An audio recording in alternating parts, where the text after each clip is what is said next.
gi history lecture chieng saba kod Ogayo mar ODM Raila Odinga chieng wuok tich. Rachel, wakilo wacho ni nitie gik moko minyalo som, moko bende oseyudi, ber moko mag ng'anyo bende osene kama nitiere karka. Dipo nitie gima oganda wa oseneno ahinya ma giwacho ni oyo kata koro ka backseat, nikech mane paro mabende biro kuom janeno moro man ka nyinge Lilian Seda.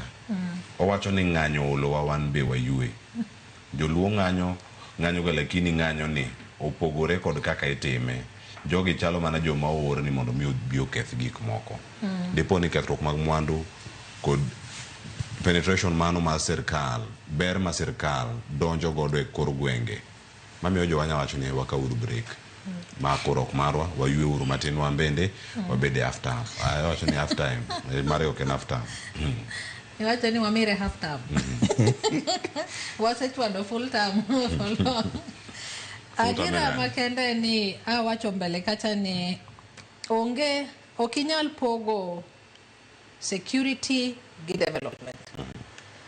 For development to thrive, an environment must be very stable and secure. Mano gi kizungu. Matiende ni onge kaka ngiger katandara kama nitie gi koko. Ndalo machon kanwa dongo ne a lot of banditry kidhi yo Meru kocha. Matiende mano piny makata tok ni par kata ni nyalo limo.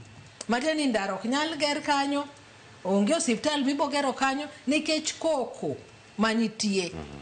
Aparo ni en gima ber ni jowa oseng'eyo ni tungni mar oganda miyo wadong chien ki development.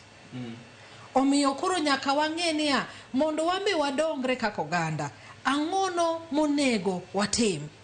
Nikech kineno kata ndalo ma baba ne luongo ni wuguru oko mondo wagore no oganda wa. Wagore no oganda wa nikech odwaro ni dongruok obedi tok na timre. To gi hap Nyasaye osetimre maber ni koro wane gi government mochiko ite ne jowa sana moyie tiyo gi jowa. To koro tich moyie tiyo gi jowa ni bende nitie kaka development nyalo betie kwaling. Emomiyo wacho ni onge kaka development no bedie environment ma is not secure.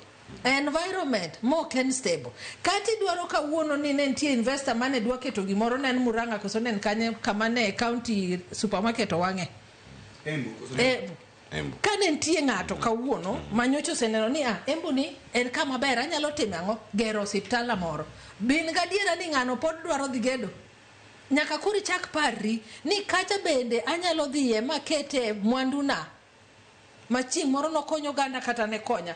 Omiyo en gima ber ni jowa chiko itgi ne migosi marwa kendo jatendwa Raila Amolo Odinga mondo seche ma baba wacho ni oyo ng'wej ni to kadwa to kata wadwa time kamae. Baba no kokweri ji kik dhie saba, baba no wacho ni wadhi. To mana kako kilo se wacho. Article 37 is very clear. There's assembly, there's demonstration, there's picketing. Gizungu giduto gipogre gi meaning, but may lead you to the same thing. Matene ni nyalo assemble, mu yie kako ganda ni oyo, koro mae shida marwa. Mua wach ni echo TV winjowa, wayuak ni ndararach. Kaka ne nitie kijana mano negi Kisii nyoro. No nege Kisii nekech them they assemble ni ndach gi rach. To kahawi maracho timango owito ngimane. Nitiere kamudhi nu demonstrate. Ma was part of the whole thing. Ne ntie joma ne demonstrate endo no chungongi ong'iyo ni kama ji assemble ni ang'o ma wachre abe duondi nyalo winji. Omiyo nyalo kwayo jowa ni tolerance okonyiso ni we are weak in any way. Okonyiso ni we are cowards in any way. Omiyo kaka ne nyadendi moro sewacho kacha ni wan warito mana ni to Raila Amolo Odinga jatendwa wacho nang'o. Ko wacho ni nane waduoguru gik mane wach ka ok timre maber to wawuoka nikech there is a cost to it. Nikech article 37 king'iyo gikone to wacho niya you should present a petition. Kiki woga ni wawuok nuwa ng'anyo maonge gi, there is no cost for it.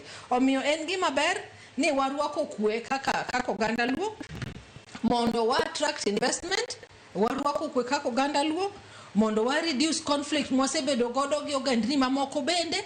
Nikech gineno wania kaka naneno clip moro sani dhi round ka kijana moro maja Central wacho ni wan adui marwa e Kenya ka en jaluo.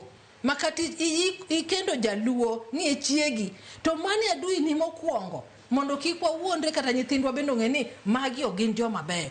Omiyo gik makamago bomiyo ji be chako nenowa mopogre ni kara lweny ni mosebedo katimre hapo before ok ne ni joluo nok dwaro sirikal. Jaluo ne gore mondo gibe giyude ang'o, giyude a piece of the pie mar the government resources. Mama nigi mamoro manyamiyo oganda mamoko ok mor kodwa kendo it is true jo central neno ni ang'o momiyo sirikal mane